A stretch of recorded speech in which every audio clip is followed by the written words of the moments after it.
So did y'all watch the debate, carnivore versus vegan, Simon Hill versus the Dr. Kill guy? It was an interesting one. I have my thoughts. We will discuss it now. He's walking somewhere.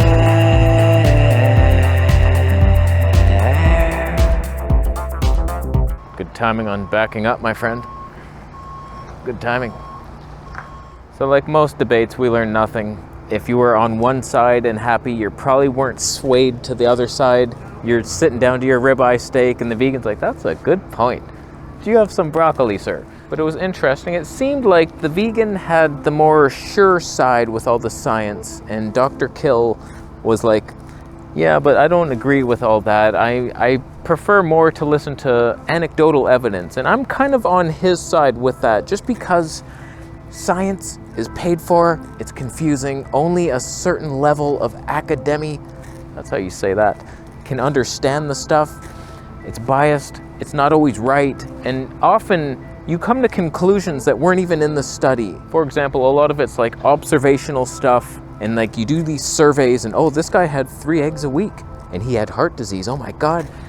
But it could be something else. Maybe he's very stressed, he argues with his wife every night. Like, who knows what that life is all about? You really have to have twins and then separate. Yes, I'm aware they did that already. It was a documentary, I watched it. We didn't learn a whole heck of a lot. But the point is, you both have your points. We all have our stories of healing on both sides. I don't think we have to argue which is better. It's which feels right for you. Are you meat-eating scum, where it's like, okay, I would step on a squirrel if he crossed my path. I don't mind that. How dare he? I'm alpha male. I'm meant to do that. And you step, and then your frequency is lowered, and then you're trying to get out the dome one day, and you're noticing it doesn't spiral right, and you're not allowed to leave, and you have to come down, back down. Oh, I'm a baby again. What happened? And then maybe you'll learn. Maybe you'll learn. And so there's the plant-based side that's, I'm not gonna say it's superior, but I am saying it. I left a comment on that video just sharing my experience, because I'm one of the few ex-carnivores. A lot of us exist, and you don't want to see it for some reason. You're pretending like people leave veganism, they go carnivore, they never go back, no problems ever. Like, people struggle on that meat.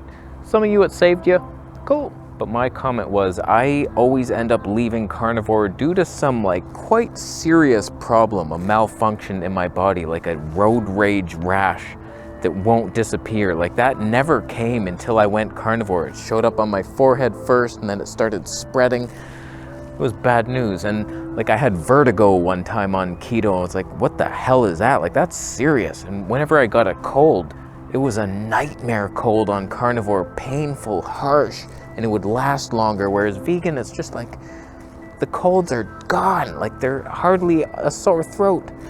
And then like, the symptoms I get are minor, bloating maybe a bit, a zit here or there, like minor surface level stuff where it's like carnivore, ow, my heart hurts. What is this heart pain? Like, I moved. Your bullshit level attention span was not helping my algorithms. So, there's two sides. And I was getting a lot of replies to that comment I left on that video from like people who doubt me, and they doubt that carnivore could ever cause anyone problems. Like, you're in a cult, you know that, right? Like, it works for some of you, but some it doesn't. I don't know the reasons, but for me it felt acidic. The hippie alkaline acid balance that we've all come to know and love, that's probably been debunked 100 times, it's that. It's like too much acids, too much heat, and I couldn't make it work. I figure we read over some of the replies I got on that debate video, because they were a little attacky. And yes, of course, the Q-Link sale is still going. Buy one, get one free. Do it through my link. Or else. Never heard such rubbish. This was in response to me just saying that I've noticed I leave carnivore due to like more serious issues, and vegans more like zits and farts. Keto carnivore is miles ahead of fully plant-based diet. Beef and eggs are much more plentiful in amino acids and overall nutrient density. What does that matter if we don't need those nutrients, or if those are actually harmful to us? In my opinion, my rashes went away due to me lowering the protein and fat, thereby taking a burden off my liver and kidneys. You are the only one I've heard making these claims about carnivore. Really? Lily Kane's no longer carnivore. That guy who used to interview everybody, Schwartz or he's like no longer carnivore. Some people have had strokes. There's the keto carnivore kid guy. His arteries were all clogged up. Paul Saladino, he just needed electrolytes. He was obviously not happy, and he's happier now, eating more plants and way too much animals still. That's fine. This guy says it's due to a lack of willpower that people leave carnivore. Are you joking? Eating fatty, salty meat takes zero willpower. I've gone without food or water for 8.5 days. There's some willpower exercised. Eating a fatty meal like every couple times a day. Oh, salty, fatty goodness. Oh, this is so hard. Darn, another ribeye steak. Oh, the discipline I have to exercise here. Like, you probably felt terrible because your body was trying to rid itself of oxalates and other toxins accumulating from plant poisoning. The body produces oxalates. They only accumulate on carnivore diets because you have no calcium to buffer it. Your bones are melting. That's not a thing. There's no such thing as oxalate dumping. What I don't get about you is that I know for a fact you said in several videos while being carnivore that being vegan ruined your health. You said it dozens of times. You said digestion, etc. was horrible. Now you say it's a walk in the park. Laugh out loud. You just fully lied, dude. It's almost as if I've healed from the 8.5 days of no water or food. And it's like now all of a sudden I can digest these foods and I'm not bloated or gassy, and it's fantastic. So in my opinion, a lot of vegans who fail could have possibly healed on that path, but they gave up and they went carnivore. Carnivore is kind of like the easy fix. It's like, okay, I no longer have to try to digest these fibrous foods. Whereas if you fix the gut, kill the parasites, do something down there. I don't know what happened, but something happened and I'm fine now. Where's the lying? I'll lie to your mom next to her. And last one before I drive myself insane. What did a typical day of eating your carnivore plant-based diet look like? What quality of foods were you? If only I made videos about that every day. Why don't you subscribe sometime? But like when I was carnivore, I tried many different versions. All the like Paul Baker, what the hell's his name? Salad Baker, Sean Baker. He says, doesn't matter the quality, like factory farmed, you'll heal just fine. I was doing grass-fed lamb only at some point. It was mostly just high-quality stuff, wild salmon here and there, no dairy, no eggs. Sometimes I had the eggs. I did every humanly possible version of carnivore. Super high fat, like 80% fat, to like more moderate, like 40%, 60% protein at some point. Like, okay, all that fat's messing me up. I'll do... Protein was even worse. I wish I knew the why, the ins and outs. Like, why did meat give me a rash? I can't handle meat for some reason. I did the 8-day dry fast, it went away. Then I started eating pescatarian, it came back. Then I removed the fish, it got better for a little bit. Then I added eggs to replace the fish because I thought I needed animal nutrients, it came back again. Removed the eggs, now it's better. I can't handle too much fat and protein, that's my theory. It could be wrong, but like maybe a lot of the vegans are right and we only need like 1% protein max. It could be, I'm still very strong. I see some loss. I'd be lying to you if I said I was stronger than your cat.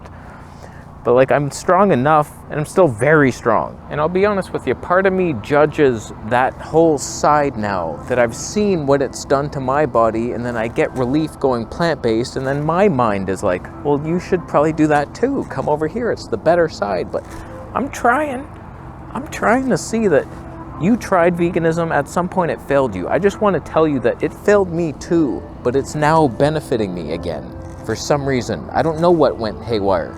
I couldn't eat sugar without acne, and now it's like healed because I did that 8.5 day dry fast. That's all you gotta do.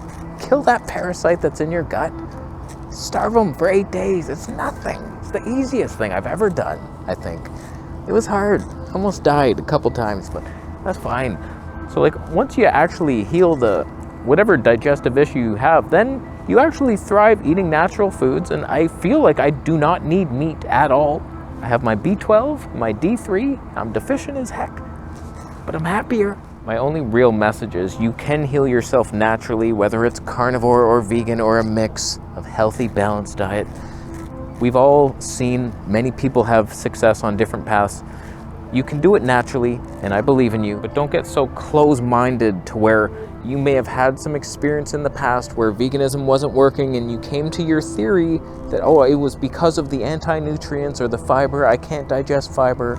I was in your boat. I couldn't either. I can now, so it can be fixed. Don't get so closed off to where you're in a pattern. It's like, no, I need carnivore. Look, when I eat broccoli, I get... There's like 100 feet here where he could have came, and he comes like right next to me. I thought he was gonna kill me and cut up my body. That was very weird. After looking at the footage of that guy, you can look at his shadow as he walked. He was walking directly towards me, and it wasn't until I looked over at him did he change. You can see his shadow change. It was like coming, and then I looked, and then he's like, oops, no. He was gonna walk right into me and become me. Walk through my body because he wanted to feel what a vegan, healthy body looked like and felt like, and it would have blown his mind, I'll tell you that much. Point is, your theories are likely wrong as to why you suffered.